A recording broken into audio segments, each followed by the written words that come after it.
A boy born on the edge of the steppe lost everything before he ever had the chance to become someone.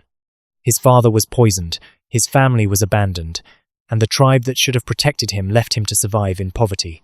But that boy was Temujin, and one day, the world would know him as Genghis Khan. To understand how the Mongols built the largest contiguous land empire in history, you have to begin on the open grasslands of Central Asia. Life there was harsh, mobile, and unforgiving.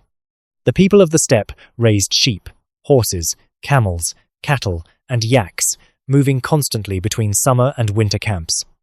Their homes were felt tents that could be broken down, carried, and rebuilt wherever the land could support them. Survival depended on movement, discipline, and trust. Women managed migrations and trade.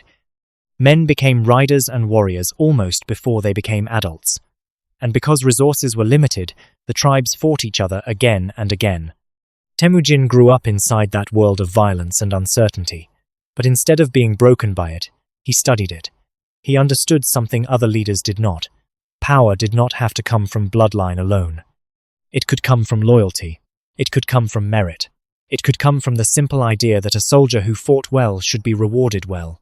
While other Khans clung to old tribal divisions, Temujin built a new kind of army. He promoted men for ability, distributed spoils more fairly, and mixed conquered tribes together so they could not reunite against him.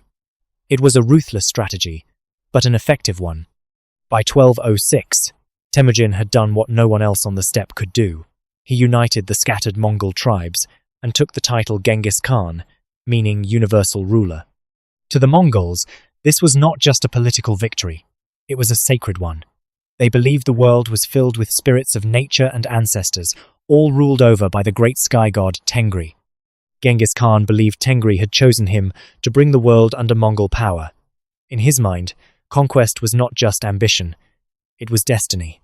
And once the tribes of the steppe were united, the Mongol war machine became nearly impossible to stop. Their strength was not just brutality, it was organization. Every warrior was an expert horseman, able to ride for long distances and shoot with deadly accuracy from the saddle. They used speed, deception, and discipline. They could retreat to lure an enemy into chasing them, then turn suddenly and destroy the pursuers. They could strike fast, vanish, and strike again before their enemies even understood what had happened. Entire kingdoms built walls and castles, but the Mongols were fighting a different kind of war. They conquered northern China. They swept into the Islamic lands of Central Asia. After Genghis Khan died in 1227, the empire did not stop. His sons and grandsons carried the campaign forward with terrifying momentum. Russian princes were defeated. European armies were shattered. Baghdad fell. Southern China was eventually brought under Mongol control. In a few generations, a people once scattered across the steppe had become the masters of nearly all of Eurasia. But the Mongol Empire was not just a machine for destruction. Once a territory was conquered, the Mongols often left local politics in the hands of existing administrators. They allowed religions to continue, as long as leaders showed loyalty. They captured artisans, engineers, scholars, and craftsmen, not always to kill them, but to use their skills. And that decision changed history. Chinese gunpowder experts, Persian artists, Baghdad weavers, Tibetan gold workers, and countless others were moved across the empire, carrying knowledge with them. Trade expanded, technology spread. Ideas traveled farther than they ever had before. The Silk Road flourished under Mongol rule. Merchants could move more safely across the empire thanks to relay posts and horse messenger systems.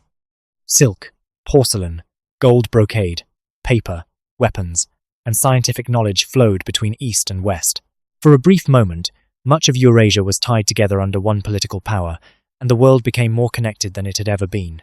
But the same forces that made the empire powerful also made it fragile. The Mongol Empire did not have a simple system of succession. Brothers, uncles, cousins, and widows all competed for power.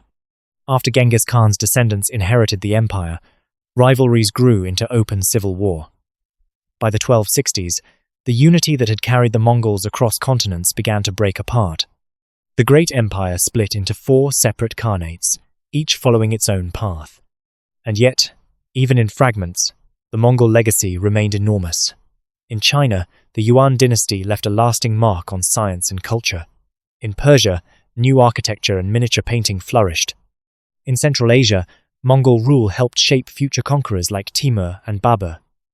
In Eastern Europe, the Golden Horde influenced the rise of Moscow itself.